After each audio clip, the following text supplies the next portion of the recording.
Talofa lava. I'm Laumata Mulitalo, and I teach biology at Avele College. I'll be sharing with you some simple ways to help our students learn taxonomy from the strand variety of life. I would say the main challenges of teaching and learning taxonomy are the use of big terms that we're not familiar with, and knowing the correct examples of each group. When we're done with this session, we can be expecting the learners to be able to do the following.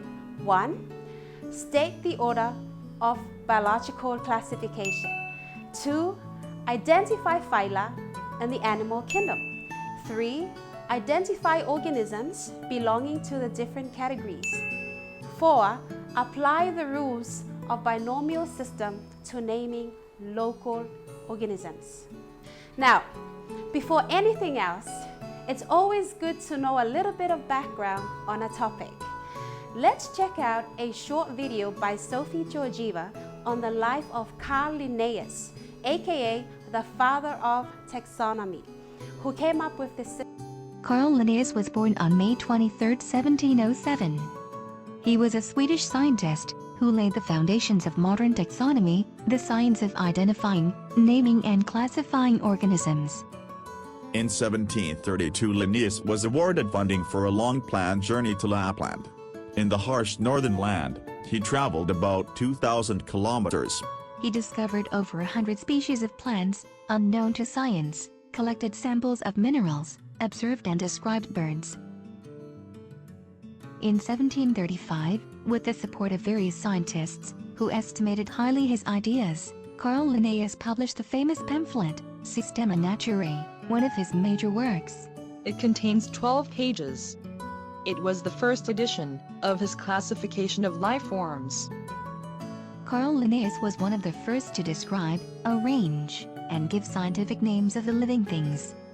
He grouped known species in 3 kingdoms. The system, this is Ariadne's thread and botany. Without it, everything becomes chaos, wrote Carl Linnaeus.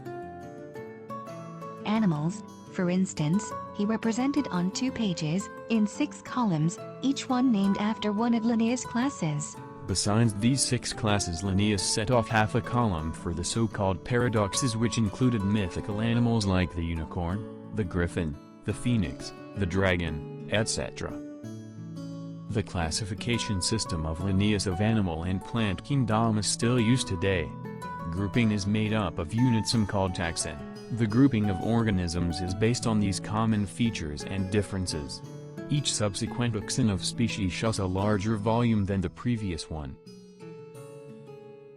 Carl Linnaeus designed a system of naming organisms, called binomial, which gave each one 2 names, genus and species. For example, mountain lion, cougar, and puma are all common names for the same animal. The name you decide to use probably depends on where you live. Carl Linnaeus was the first person to place humans in the primate family, and to describe bats as mammals rather than birds. Simple classification of complex animal man, phylum Chordata, subtype Cranial, class Mammalia, order Primata, suborder Higher monkeys, family Hominid, genus Homo species, Homo sapiens. Today, living organisms on Earth are about 2.5 million in 5 kingdoms. The system of Linnaeus was developed and complemented by modern systematics. Now that we've learned some things about Carl Linnaeus, let's help our students remember his beautiful work. It's up to you how you want to do it, but this is one way. First, let's define taxonomy. Taxonomy is a system by which organisms are named and classified, or just simply the science of classification or grouping. You can break up taxonomy into classification and binomial nomenclature. Carl Linnaeus grouped the organisms according to their physical structures and their differences. From his early findings, he came up with only 2 kingdoms, plant and animal kingdoms. But today, scientists think that there are at least 5 kingdoms. However, Recent discoveries have resulted in the formation of the 3 domains known as eukarya, bacteria, and archaea. Eukarya includes all the organisms belonging to the kingdoms Animalia, Plantae, Fungi, and Protista. All of them are eukaryotes with true nuclei. Bacteria and archaea used to make up the kingdom Monera, and they include all bacteria and are also known as prokaryotes with no true nuclei. So, if we place the levels of classification in the order from the largest to the smallest, it will be domain, kingdom, phylum, class, order, family, genus, and species. Now the fun part. Because the order of these levels does not change, we have to think of a way to make it easier for the learners to remember. And that's where the mnemonics come in. Allow the learners to be creative and to think as an individual. Just a couple of easy steps to follow. First, you need to list out all the first letters of the level names on a piece of paper.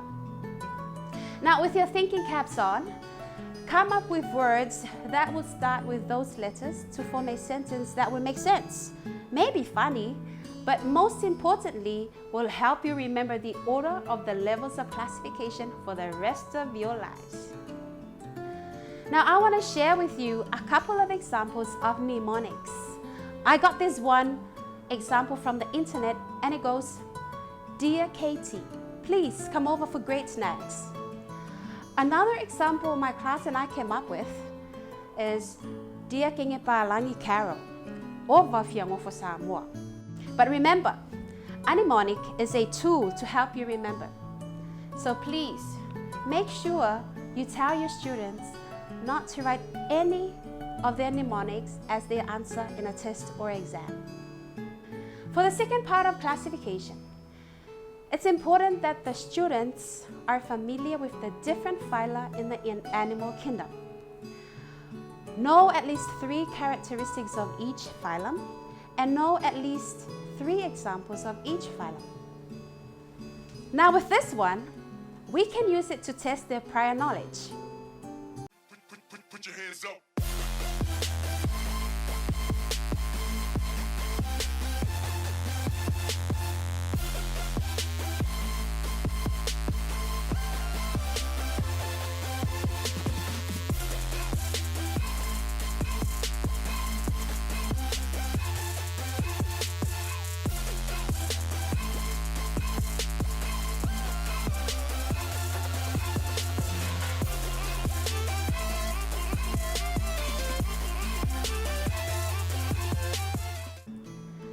Have the domain, kingdom, and phyla names posted on the board before the lesson.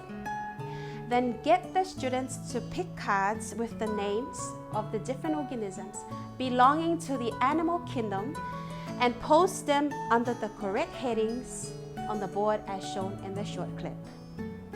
I then would proceed to check and mark their work because they need to know where they had gone wrong. Now, once that is done, then I will teach on the topic.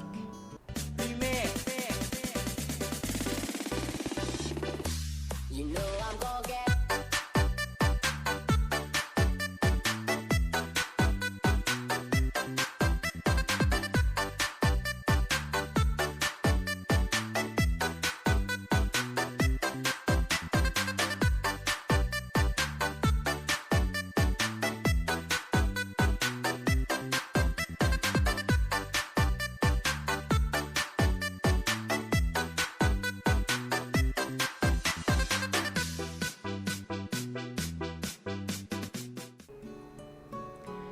And before the end of the lesson, I will then test them again by allowing them to make any changes on their previous answers on the board. Now you can do the same thing with the other kingdoms. Lastly, let's look at binomial nomenclature. This is the two-word naming system from which the scientific names of the organisms derive. The last two levels of classification form the scientific name. For example, this is the classification of the domestic cat. The word cat is the common name of the domestic cat, but its scientific name is Felis catus. The rules for writing scientific names are: first, if you write the scientific name using the cursive writing style, then you don't have to underline the name. But if you handprint the name, then you have to underline the two words separately. The first word of the scientific name is the genus and must always start with a capital letter. The second word is the species and must always start with a small letter. For example, Felis catus. Now that's the end of our session, and hopefully you'll have fun teaching taxonomy as much as I do. Thank you for joining in, and until next time, soy fua.